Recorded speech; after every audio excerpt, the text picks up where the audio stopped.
आप सभी को नवरात्र पर्व की हार्दिक शुभकामनाएं। आइए नवरात्र के पहले दिन मिलकर सुनते हैं माँ शैलपुत्री की कथा। नवरात्रि शक्ति की उपासना का पर्व है और इस पावन यात्रा का पहला कदम माँ शैलपुत्री की आराधना है। लेकिन क्या आप जानते हैं, माँ शैलपुत्री सिर्फ एक देवी नहीं बल्कि त्याग, प्रेम और पुनर्जन्म की अद्भुत कथा है। आइए आज हम वही कथा के बारे में बात करते हैं। बहुत समय पहले की बात है। प्रजापति दक्ष के घर एक कन्या ने जन्म लिया। नाम रखा गया सती। सती बचपन से ही भगवान शिव को अपना पति मानती थी। उनका मन, उनकी आत्मा, उनका अस्तित्व सब शिव में समर्पित था। कठोर तपस्या के बाद आखिरकार भगवान शिव ने सती को अपनी अर्धांगिनी बना लिया। लेकिन ये विवाह सती के पिता दक्ष को बिल्कुल पसंद नहीं था। एक दिन प्रजापति दक्ष ने एक विशाल यज्ञ का आयोजन किया, जहां सभी देवी देवताओं को आमंत्रित किया गया। लेकिन भगवान शिव और सती को जानबूझकर नहीं बुलाया गया। सती ने जब ये सुना तो उनका हृदय व्याकुल हो उठा। उन्होंने भगवान शिव से कहा, पिता के घर जाने के लिए निमंत्रण की क्या आवश्यकता, मुझे तो वहां जाना है। भगवान शिव ने उन्हें समझाया, जहां अपमान हो वहां जाना उचित नहीं होता। लेकिन देवी सती नहीं मानी और वो अकेली ही उस यज्ञ में पहुंच गई। जब सती यज्ञ में पहुंची तो वहां उनका कोई स्वागत नहीं हुआ।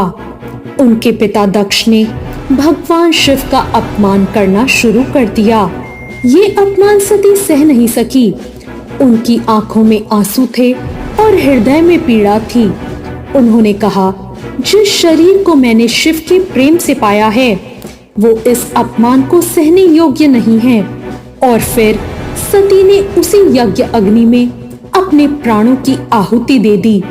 जब भगवान शिव को ये समाचार मिला तो उनका क्रोध भयानक हो उठा। उन्होंने वीरभद्र को उत्पन्न किया, जिसने दक्ष के यज्ञ को नष्ट कर दिया। पूरा ब्रह्मांड उस समय कांप उठा, क्योंकि शिव का तांडव सृष्टि के विनाश का संकेत था। लेकिन ये कथा यही समाप्त नहीं होती। सती ने पुनः जन्म लिया, इस बार हिमालय के घर।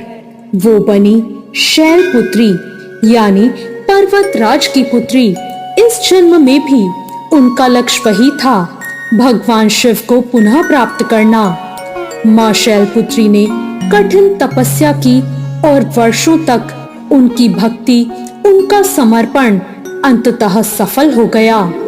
और एक बार फिर भगवान शिव ने उन्हें अपनी अर्धांगिनी के रूप में स्वीकार किया।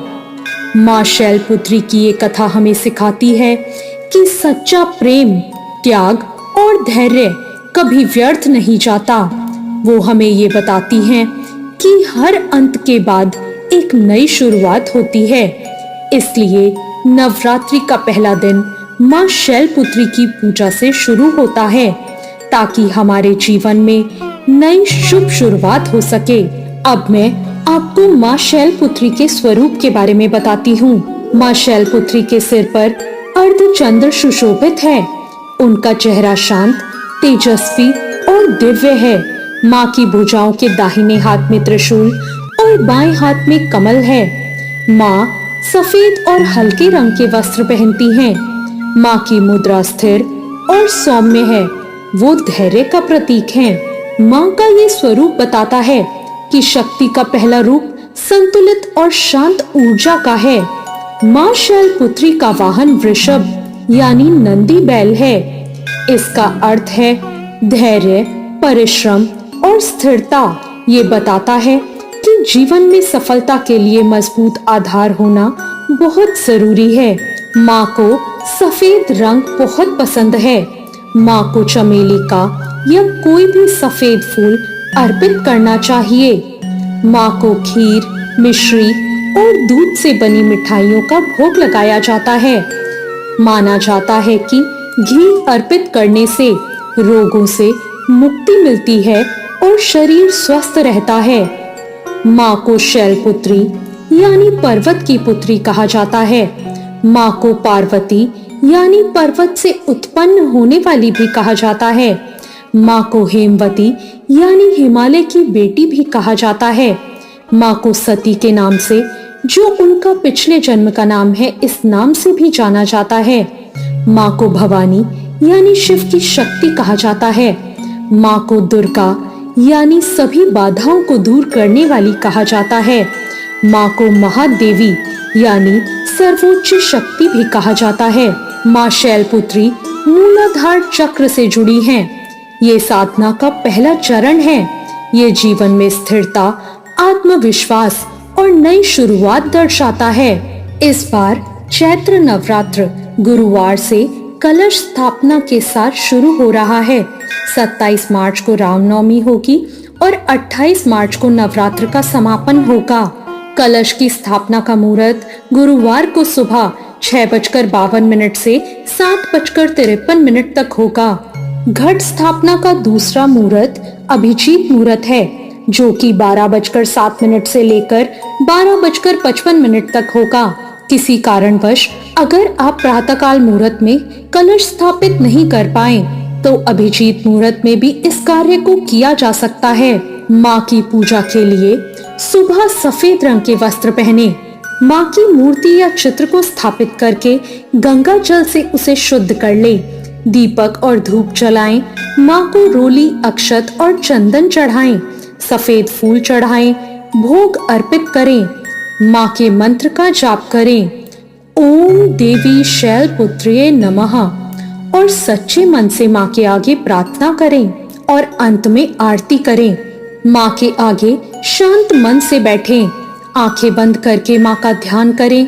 अपनी इच्छा स्पष्ट रूप से मन में कहें और अंत में माँ से कहें, यदि ये मेरे और सभी के हित में हो तो कृपा करके मेरी इच्छा को पूरी करें। माँ शैलपुत्री विशेष रूप से मानसिक शांति, जीवन में स्थिरता, विवाह और पारिवारिक सुख और आध्यात्मिक उन्नति प्रदान करती हैं। तो ये थी माँ शैलपुत्री के बारे में संपूर्ण जानकारी।